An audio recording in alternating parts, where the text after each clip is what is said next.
জাতীয় পার্টির মতো জামায়াতে ইসলামীও সরকারের সঙ্গী বিরোধী দল হতে চায় কিনা প্রশ্ন তুলেছেন ইসলামী আন্দোলন বাংলাদেশের মুখপাত্র গাজী আতাউর রহমান। পল্টনে দলটির কার্যালয়ে আয়োজিত এক ব্রিফিংয়ে তিনি এমন প্রশ্ন তোলেন। এদিকে আসন সমঝোতা নিয়ে আজ 11 দলীয় জোটের সংবাদ সম্মেলন হওয়ার কথা থাকলেও পরে তা বাতিল করা হয়। ব্রিফিংয়ে জোট নিয়ে আলোচনা প্রসঙ্গে ইসলামী আন্দোলনের মুখপাত্র বলেন, আগামী 2-1 দিনের মধ্যে তারা জোটবদ্ধ নাকি এককভাবে নির্বাচন করবে সেটি চূড়ান্ত ঘোষণা দেবে।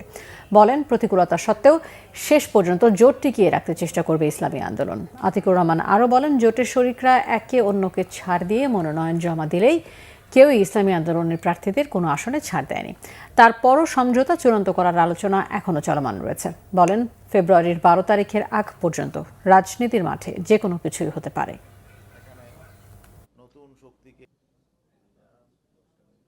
জামাতে ইসলাম জাতীয় পার্টির মতো ভূমিকা পালন করবেন।